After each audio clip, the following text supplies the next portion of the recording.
Irmãos, irmãs, cumprimentamos a todos, pedindo a Jesus que nos abençoe. É conhecidíssima a biografia do apóstolo Paulo, sobretudo o episódio em que ele se defronta com o Cristo ressurrecto, com o Cristo ressuscitado. O apóstolo Paulo, antes de receber esse epíteto,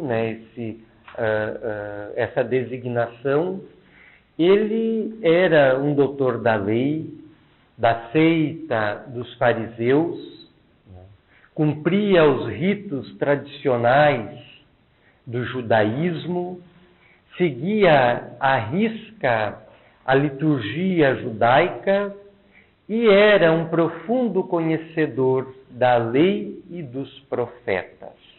A lei para os judeus, lembrando, constitui os 5 primeiros livros do Antigo Testamento. A Gênese, os Números, Deuteronômio, Êxodo e Levítico. Não necessariamente nessa ordem. E, para eles, então, isso constituía a lei maior. E os profetas, todos os livros de cunho profético que foram recebidos por inúmeros emissários, missionários, que Deus mandou para a terra a fim de despejar e espalhar a sua luz entre os homens. E todos esses profetas, cujos livros também fazem parte do Antigo Testamento, devem ser interpretados na conta de medianeiros, de médiuns, de intérpretes de espíritos superiores que conseguiam, através das suas faculdades mediúnicas, realizar feitos tidos por miraculosos, sobrenaturais, mas que, na verdade, se enquadram dentro das leis hoje conhecidas que regulam o fenômeno mediúnico. Então, todos esses profetas, na verdade, eram médiuns. Assim como Moisés o fora, o seu sucessor Josué o fora, inúmeras das pessoas que cercaram esses líderes do povo judeu eram dotados de potenciais mediúnicos e cumpriram uma missão específica de trazer ao mundo lições de sabedoria e de conhecimento transcendentais. E o apóstolo Paulo, então, antes de receber essa designação, de ser chamado assim, ostentava o nome Saulo. Paulo é o correspondente latino a Saulo. E ele, como dissemos, era um doutor da lei. Era instruído profundamente no entendimento do que para nós é hoje o Antigo Testamento, mas que na época eram livros esparsos, porque não existia a Bíblia como existe hoje. A Bíblia é algo que surge por volta do século IV da era cristã, organizada, é uma compilação feita por São Jerônimo, a pedido do Papa Dámaso. E Saulo, imbuído dos preceitos judeus, preocupado com a pureza doutrinária do judaísmo, vê com maus olhos a disseminação de uma doutrina nova, que é justamente a doutrina cristã que está nascendo. E passa, junto aos seus correligionários, a promover uma campanha ostensiva de perseguição aos cristãos, que culmina com a lapidação de inúmeros expoentes da doutrina que estava nascendo, entre eles a lapidação de Estevão, que é narrada e descrita nos Atos dos Apóstolos, aquele livro que vem depois dos Evangelhos. E a partir da intensificação da perseguição aos cristãos, Saulo acaba conseguindo a permissão do Sinédrio, que reunia as autoridades judaicas, de ir até uma cidade vizinha, Damasco, que ficava na Síria, perseguir cristãos que lá estavam espalhando o ideário de Jesus, que estavam espalhando a Boa Nova. E ele vai, junto de alguns companheiros, na direção de Damasco, e nesse caminho ele experimenta uma experiência mística, que seria singular na sua vida, porque a transformaria por completo. Saulo jamais seria o mesmo após aquela experiência mística, mediúnica. Numa altura da estrada, ele defronta uma luz muito forte que o enceguece. Narra o texto bíblico, lá do Atos dos Apóstolos, que descreve esse encontro, que esta luz era mais brilhante do que o próprio sol. E daquela luz vinha a seguinte voz, dizendo-lhe: Saulo, Saulo, por que me persegues? E Saulo, surpreso, assustado, pergunta, de joelho já no chão: mas quem és? E a voz dá-se a revelar: eu sou Jesus, a quem tens perseguido. E aquele encontro memorável, inesquecível, do apóstolo Paulo com Jesus ressuscitado, Jesus no seu corpo espiritual, Jesus nas suas vestes brilhantes, passa a ser um divisor de águas na vida de Saulo de Tarso. Ele, um tanto confuso, pergunta ao Cristo, naquela experiência indescritível, o que deveria fazer, porque todas as suas certezas, as suas crenças, a sua fé na antiga lei esboroam-se, vão por água abaixo naquele encontro onde ele experimenta um amor inefável, a mansidão em pessoa, e ouve a grande e poderosa voz do Cristo ressuscitado. E Jesus lhe orienta a ir na direção de Damasco, hospedar-se e procurar Ananias, que estava já iniciado no cristianismo e era um dos principais difusores, espalhadores da crença cristã naquela área. E assim ele o faz. Ele fica cego, encaminha-se para Damasco, hospeda-se, e é somente quando ele encontra Ananias lhe impõe as mãos, como Jesus o fazia para curar os enfermos, e como hoje nós fazemos em nossas casas espíritas, para a aplicação do passe, para a transfusão de energias físico-espirituais para aqueles que delas necessitam, e como que escamas lhe caem dos olhos. Isso também é consoante à narrativa do Atos dos Apóstolos, e ele passa a enxergar. E ele é batizado. E aqui é importante nós compreendermos que o batismo, quando ele é instituído, ele é dotado de toda uma simbologia. E lembrando também que Jesus não efetuou nenhum batismo. Quem batizava era João Batista. Nenhum dos evangelhos, nem o de Marcos, nem o de Mateus, nem o de Lucas, nem o de João, dão conta que Jesus batizou alguém. Jesus foi batizado, mas não batizou ninguém, porque ele profetizava uma nova espécie de batismo, a do Espírito Santo, que é uma simbologia que representa o conjunto de espíritos superiores que coordena os processos de desenvolvimento dos seres humanos sobre a face da Terra. E o batismo, então, é esse encontro com essas forças poderosas que controlam a vida e os destinos humanos. Então o apóstolo Paulo é batizado, mas como dissemos, esse batismo ele é simbológico porque ele representa a iniciação de Saulo de Tarso na nova doutrina, na doutrina cristã.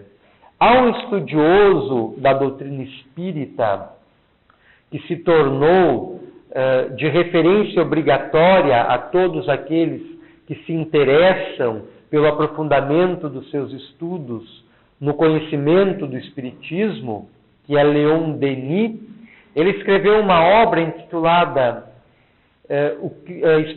Cristianismo e Espiritismo, onde ele defende uma tese muito interessante, que havia na comunidade cristã primitiva uma espécie de esoterismo, esoterismo com S, na qual Jesus, quando encarnado, ensinava algumas lições para os apóstolos, para o grupo pequeno dos seus seguidores imediatos, que ele não ensinava para os demais, para a população de uma forma geral.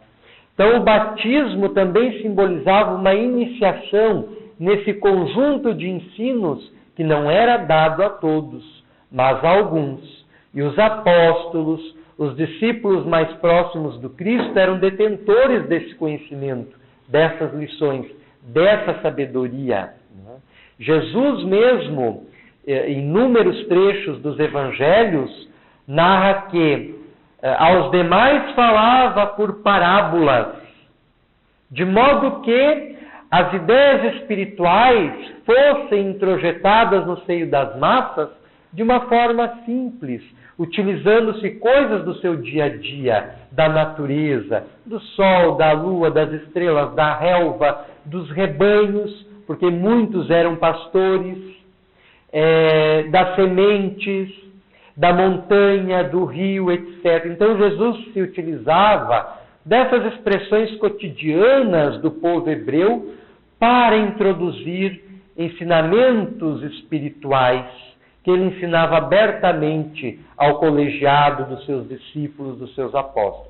Então o batismo de Saulo, também simboliza a iniciação do apóstolo Paulo neste conhecimento que não era de todos. É um conhecimento esotérico, que as pessoas, para ter acesso a eles, precisavam passar por um ritual de iniciação. E esse ritual era o batismo. Hoje o batismo, na maioria das igrejas, é um mero símbolo para representar a aceitação de Cristo e do seu Evangelho. Mas se perdeu esse conteúdo esotérico, esses ensinamentos que estão, de certa forma, ocultos sobre a letra. Precisam ser interpretados, precisam ser decodificados. E o Espiritismo nos auxilia a compreender isso. E o apóstolo Paulo, então, ele se converte naquele momento que ele tem um encontro com Jesus, que é uma experiência mediúnica, já que Jesus já havia desencarnado, Jesus já havia voltado à espiritualidade, e ele vem ao encontro de Saulo, chamando-o como missionário para espalhar o seu pensamento, a sua doutrina, as suas lições. E quando ele encontra Ananias, é iniciado em ensinamentos bem específicos do cristianismo que não eram abertos a todas as pessoas, só aqueles que demonstravam preparação para recebê-los. E o apóstolo Paulo vai escrever numa epístola, numa carta que ele manda aos romanos, que ele envia aos romanos, o seguinte: conforme o mistério revelado, guardado em segredo durante séculos, mas agora manifesto por ordem do Deus eterno. Esse mistério revelado é justamente o conhecimento da imortalidade do ser, da imortalidade da alma. é o conhecimento da comunicação com o mundo espiritual, é o conhecimento da reencarnação, é o conhecimento das leis soberanas que regem o nosso processo de desenvolvimento material como espiritual. É a esse mistério que o apóstolo Paulo se refere. E que antes de Jesus, eram ensinados em cultos iniciáticos no Antigo Egito, na Caldeia, na Babilônia, na Pérsia, em algumas escolas orientais, na Índia, na China, no Nepal, no Japão. E as pessoas, para ter acesso a essas informações, passavam por rituais mortificantes, que exigia uma entrega e um ascetismo quase que inimagináveis, a fim de que pudessem acessar esses conhecimentos. E o apóstolo Paulo fala do mistério revelado. E esse mistério revelado é justamente o da realidade transcendente do ser espiritual. O evangelista Lucas, que provavelmente é o autor do Atos dos Apóstolos, que escreve o seguinte, colocando estas palavras na boca do apóstolo Paulo. No Atos dos Apóstolos, capítulo 23, versículos 6 e 8. Diz o apóstolo Paulo, então: por causa da minha esperança na ressurreição dos mortos, é que sou julgado. Essa esperança na ressurreição dos mortos é justamente nessa possibilidade, na verdade, realidade, da continuidade da vida após a morte e possibilidade de, através da mediunidade, comunicar-se com estes que morreram. E ele estava sendo julgado por isso, porque o apóstolo Paulo passou a ensinar isso abertamente. Quando ele vai até Atenas ensinar isso aos atenienses, ao berço da filosofia, do pensamento lógico, racional, muitos não dão ouvido a ele, dão as costas, e acham que ele está louco, que ele não sabe o que está falando, porque ele está revelando abertamente estas coisas, que já eram conhecidas de alguns filósofos gregos, como Sócrates, Platão, Aristóteles, e antes deles ainda, Pitágoras, que fundou inclusive uma escola de pensamento e de iniciação que incluía revelações espirituais, que hoje fazem parte do conjunto de ensinamentos da doutrina espírita. Então o apóstolo Paulo passou a ser perseguido por ensinar abertamente que o ser é imortal, que nós podemos nos comunicar com aqueles que já morreram, que passou a ensinar a diversidade dos carismas, os diversos dons que as pessoas possuem, que é justamente a mediunidade. O apóstolo Paulo tem uma carta brilhante que ele endereça aos coríntios, onde ele fala da diversidade dos carismas, onde uns veem, outros falam, outros ouvem, outros curam. É a mediunidade. A mediunidade. E ele ensina isso abertamente e passa a ser perseguido. Então, narra os Atos dos Apóstolos que os doutores da lei, que antes o incensavam, o prestigiavam, por ele ser um eminente conhecedor das letras judaicas, vão passar a persegui-lo por ensinar semelhantes coisas. Simplesmente por apresentar ao ser humano a sua realidade interior, a sua realidade espiritual, a sua realidade transcendental. E ainda complementa, ainda no capítulo 23, versículo 8 dos Atos dos Apóstolos, os saduceus afirmam não haver ressurreição, nem anjos, nem espíritos. Mas os fariseus admitem tanto uma coisa como outra. Então observe, os saduceus eram os materialistas, que não acreditavam nem que havia uma alma no homem. Os fariseus eram espiritualistas, acreditavam na ressurreição, embora não a compreendessem muito bem, não compreendessem da mesma forma que o apóstolo Paulo estava dando a conhecer, acreditavam na existência dos anjos e acreditavam na existência dos espíritos e nas suas consequentes manifestações. Então, observemos que no berço do cristianismo, todas essas ideias que hoje a doutrina espírita espalha já se encontravam introduzidas pelo próprio Cristo.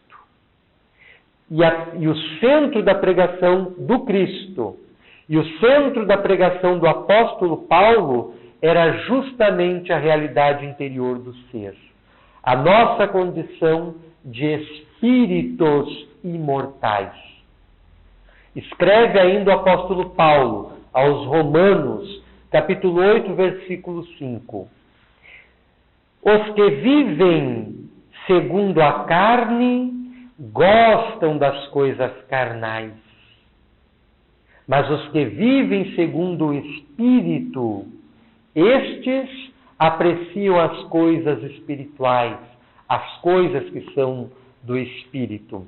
Repetindo, os que vivem segundo a carne gostam do que é carnal. Este carnal representando as nossas más inclinações, as nossas tendências inferiores, as nossas emoções descontroladas, o ódio que está dentro de nós, a raiva, a agressividade, o medo. Tudo isso é uma referência à nossa animalidade, à nossa inferioridade espiritual. Então nós devemos nos libertar deste modo de vida, nos libertar das más tendências, nos libertar das influências inferiores que estão presentes em nós, nos libertar das coisas negativas, para vivermos segundo o Espírito e apreciarmos as coisas espirituais. O que é espiritual? A própria vida em si mesma é espiritual. O amor, o conhecimento, a sabedoria, o bem, o belo, tudo isso é espiritual. E nós devemos, segundo o ensinamento paulino, passarmos a viver segundo o Espírito e não segundo o corpo físico, segundo a carne, como fazemos. Jesus, da mesma forma, em outras palavras, disse o mesmo, ensinou a mesma coisa. Não acumuleis tesouros na terra, onde os ladrões têm acesso e roubam, onde a traça corrói, onde a ferrugem consome. Acumuleis tesouros nos céus, onde os ladrões não podem roubar, a traça não pode corroer e a ferrugem não pode consumir.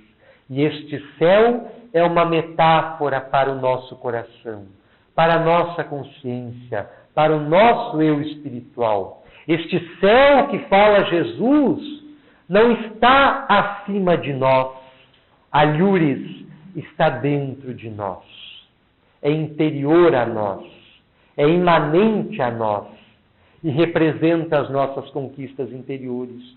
Por isso Jesus recomendava que nos esforçássemos por amealhar mais os valores da alma do que os do corpo, porque aqueles que são fundamentais para nós, por serem eternos, por serem perenes, por nos acompanharem sempre, são os do Espírito. E nós, em nossa civilização atual, fazemos justamente o contrário. Nós nos atiramos à luta pela sobrevivência e o que galvaniza as nossas preocupações é justamente o nosso trabalho e as coisas que nós conseguimos acumular, os valores que nós conseguimos amoedar, conseguimos juntar para nós. Jesus, certa feita, narrou uma parábola muito interessante do homem rico, que ele foi abençoado pelos céus, pela natureza, pela própria divindade, com uma colheita muito farta. Tão farta que os seus silos não teriam capacidade para armazenar toda a colheita. E ele ficou matutando assim de noite. Como fazer para solucionar esse problema dessa superprodutividade dos seus campos. E ele chegou à seguinte conclusão: vou pôr abaixo todos os meus silos e vou construir outros maiores, de modo que eu não perca nenhum grão da minha colheita. É uma parábola, né, que remete à avareza, ao desejo da posse, aquele que quer acumular tudo para si e não repartir com ninguém. E naquela mesma noite, Deus chamou-lhe e disse: hoje chamo a tua alma para o mundo espiritual. Tudo aquilo que acumulaste agora, para quem será? Tudo aquilo que acumulaste até agora, para quem será? E nenhuma realidade é maior do que a da morte, que nos impõe a consciência da brevidade da vida física. E o cristianismo, na fala de Jesus, na fala do apóstolo Paulo, e o espiritismo atualmente, vem nos revelar que nós não somos este corpo físico que se acaba com a morte. Nós seguimos além. E por isso os valores que nós devemos nos esforçar incansavelmente por amealhar, desenvolver, frutificar, são os valores morais. São os bens da alma, são os tesouros espirituais.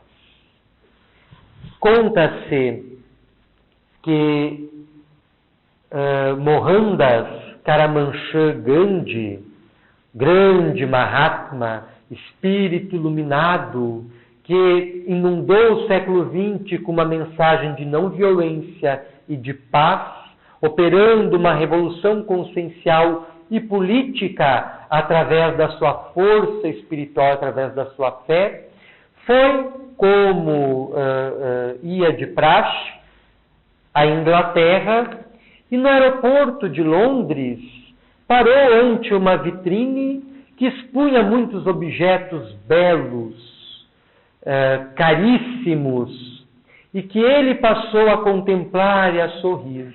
E um dos representantes da corte britânica, da rainha na ocasião, surpreendeu-se com aquela atitude do grande Mahatma, de Gandhi. Ele que havia renunciado todos os seus bens, todas as suas posses, deslumbrado ante uma reles vitrine de aeroporto, e disse assim para ele: se algo da loja lhe apraz, em nome da majestade, será uma honra para nós adquiri-lo e presenteá-lo. E Gandhi respondeu-lhe da seguinte forma: não é necessário. Eu estou feliz na contemplação desses objetos, porque reconheço quantas coisas já não necessito mais. E essa mensagem de Gandhi, ela é fundamental para os dias de hoje, para a geração do I99, nas quais nós acumulamos coisas e mais coisas que não possuem serventia nenhuma para nós, simplesmente pelo desejo de possuir, de ter, de querer, e que não apresenta utilidade nenhuma. Então nós precisamos nos voltar para os nossos valores espirituais, nos conscientizando de que o nosso ser não se limita a este corpo, é algo muito mais profundo, muito mais especial, que é o nosso ser espiritual, o nosso espírito. E isso é conhecido de todos os tempos e lugares. Na Índia, há um texto milenário que é o Mahabharata, um texto muito mais antigo que a Bíblia, que a nossa Bíblia, e há um trecho desse livro que é chamado de Bhagavad Gita, ou Bhagavad Gita, que significa a sublime canção, e que corresponde ao nosso Evangelho da Bíblia. O Mahabharata seria a Bíblia para os indianos, né? E o Bhagavad Gita, o que para nós é o Evangelho. E é um livro de autoconhecimento atualíssimo. É a mensagem do Oriente ensinando a nós ocidentais a mergulharmos nas realidades ricas e sobejas do nosso espírito. E no capítulo 2 desta obra, no verso 25, há o seguinte ensinamento de Krishna, que era o iluminado. Além dos sentidos, além da mente humana, além das coisas materiais, além da dualidade dos eventos exteriores, há o ser imortal, há o ser transcendente, há o ser perene. E isto, um texto milenário, convida-nos a refletir sobre a nossa espiritualidade, que tem ficado em segundo plano, que nós temos menosprezado. Só que isto nos será cobrado. Quando nós desencarnarmos, quando nós voltarmos para a espiritualidade, os nossos mentores não vão perguntar como era a casa que nós tínhamos, se tínhamos ou não tínhamos carro, se o nosso celular era da Nokia ou da Motorola, se tirava foto ou não, se acessava a internet ou não. Não vão nos perguntar se tínhamos diploma universitário ou se éramos analfabetos. Não vão nos perguntar se tínhamos casa na praia ou não. Não vão nos perguntar se nós viajamos para a Europa ou viajamos para a América do Norte. Não vão nos perguntar nada disso. A única pergunta que vão nos fazer, balizando a nossa consciência, que é o único juiz que nós temos, até por representar a presença de Deus em nós, a única pergunta que nos será feita é quanto ao aproveitamento da nossa existência. Não importa se estamos sendo, no presente, ricos ou pobres, saudáveis ou doentes, felizes ou infelizes. O importante é a nossa posição interior frente a essas situações. Eu posso ser milionário e ter um espírito desprendido de todas as minhas riquezas. E quando desencarnar, não estarei preso a estas coisas, em função do meu espírito ter consciência da transitoriedade da vida. E eu posso também ser um miserável, mas profundamente apegado às coisas do mundo material. E quando eu desencarnar, eu continuarei na mesma situação. Porque quando nós morremos, nós apenas mudamos de ambiente vibratório. Nós seguimos sendo essencialmente os mesmos. Se bons, continuamos bons. Se maus, continuamos maus. Se agora nós temos ódio, raiva, incúria, sentimento de vingança, etc., dentro de nós, quando nós morrermos, nós vamos levar tudo isso junto conosco, porque são os valores da alma. São características do nosso ser espiritual. Então não importa as condições nas quais nós somos chamados a viver, na verdade, nas quais nós escolhemos viver, porque elas vêm nos trazer lições, elas vêm educar o nosso ser interior. O importante é o nosso posicionamento interior frente a essas situações, frente à riqueza, frente à pobreza, frente à saúde, frente à doença, etc. Isso é o que faz a diferença. O nosso comportamento interior, a nossa espiritualização, o grau da nossa iluminação. Dizia o Cristo: brilhe vossa luz diante dos homens. Não se coloca uma vela debaixo do alqueire, mas sobre o candeeiro, para que ela brilhe e ilumine a todos que estão em casa. Então nós precisamos exercitar as irradiações do nosso ser, fazendo com que a nossa luz, primeiramente, ilumine-nos, diminuindo as sombras que trazemos dentro de nós, E a partir da nossa autoiluminação, contribua para a iluminação daqueles que nos cercam. Então nós precisamos valorizar cada experiência da vida segundo o Espírito, conforme dizia o apóstolo Paulo. Narra o antigo Koan, uma antiga história, que havia um príncipe chinês muito zeloso de uma coleção de porcelana. Era muito rara, bela e caríssima. Era um conjunto de 12 pratos, de 12 pratos de porcelana. E um dos seus serviçais, seu zelador, uma das ocupações era cuidar daquelas porcelanas, certa feita, por um descuido, deixou que uma caísse e se quebrasse. E o príncipe enfureceu-se e sentenciou o seu servo à morte. E aquela notícia correu por toda a China. Nas vésperas da execução do servo, bateu à porta do príncipe um sábio, já bastante idoso, e que era respeitado e reconhecido por todos, e ele disse ao príncipe que devolveria a ordem à coleção de porcelana. E o príncipe exultou, ficou feliz, porque ele depositava um amor muito grande àquela porcelana, o apego, a avareza. E ele pediu então que se cobrisse a mesa com um pano de linho muito alvo, muito branco, e se depositasse todas as porcelanas, os 11 restantes sobre a mesa e os cacos em volta.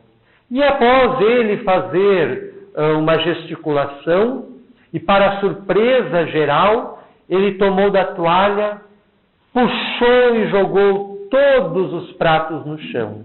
E todos ficaram iguais, quebrados. E ante o estupor, o assombro geral, o ancião referiu-se de forma calma, serena, ao príncipe. Agora cumpri o que te prometi. Toda a tua coleção está igual uma outra. Agora podes mandar-me matar. Porque eu já vivi provavelmente mais do que deveria viver. E eu quero sacrificar a minha vida por possíveis 12 novas vidas que seriam sacrificadas cada vez que um destes pratos fosse quebrado. E o príncipe entendeu a lição, perdoou o ancião, perdoou o servo, não matando ninguém, compreendendo o valor que ele havia dado àquele objeto material. Ele havia dado um valor superior à própria vida humana.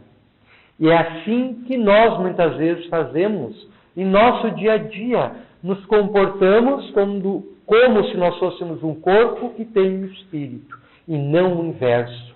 Um espírito que está num corpo, um espírito que tem um corpo. E que é apenas um traje, que nós logo abandonaremos para vestir outro, em novas experiências de aprendizagem através da reencarnação. Então nós precisamos nos voltar para a espiritualização do nosso ser, nos conscientizando enfaticamente da nossa realidade espiritual, porque ela nos dará serenidade para enfrentar as dificuldades, as tribulações, os problemas da vida. Escreve Cornélio Pires, através das mãos mediúnicas de Francisco Cândido Xavier, dificuldades, não te lastimes em vão.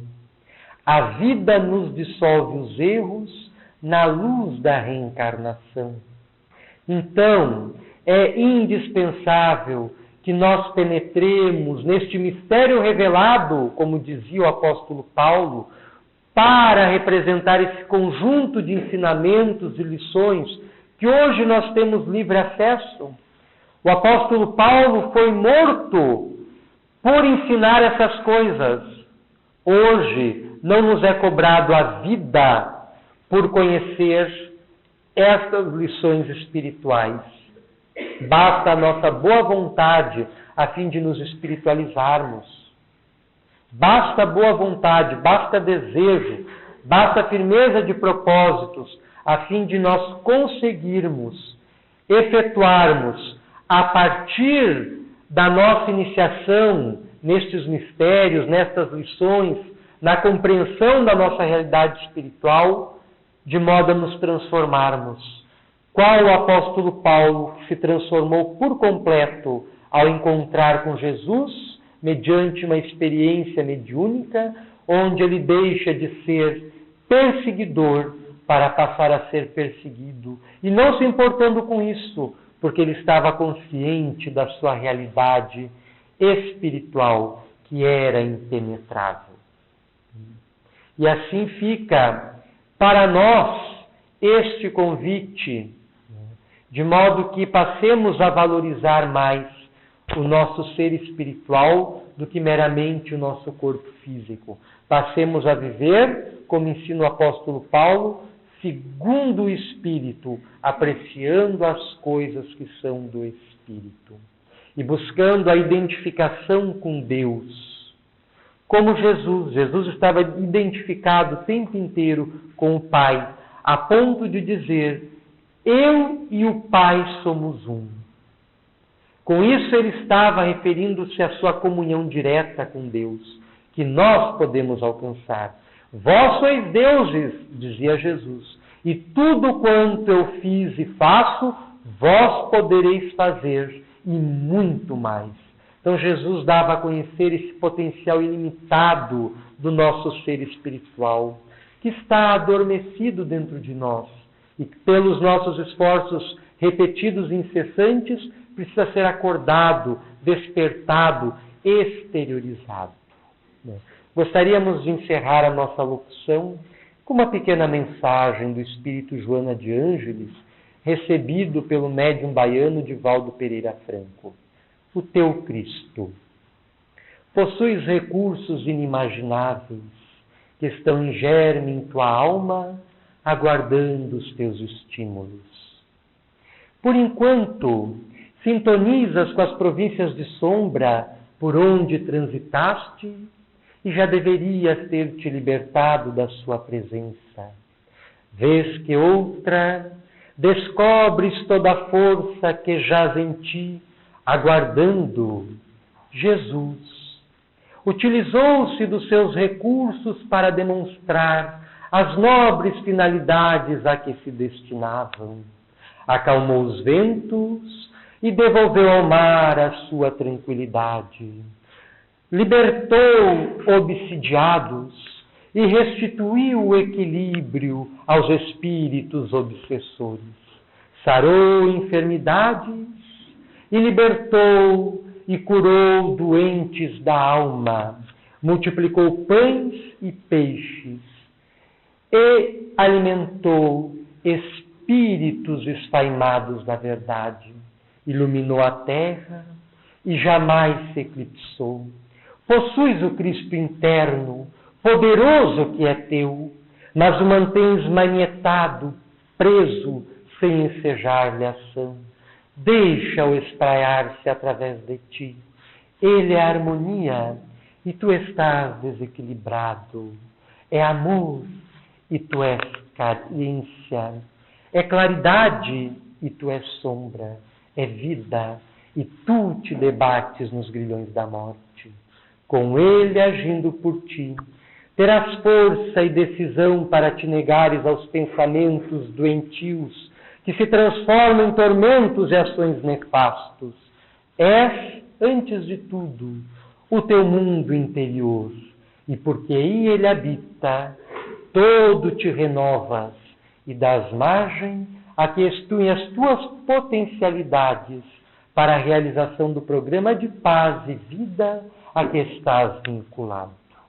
Com esta mensagem, nós queremos finalizar a nossa locução, rogando a Jesus, o Senhor das nossas vidas, o condutor das nossas almas, que nos envolva em suas bênçãos, que nos ampare em seus braços e nos conduza, por meio das dificuldades dos caminhos por onde seguimos, até a destinação de luz que nos está reservada.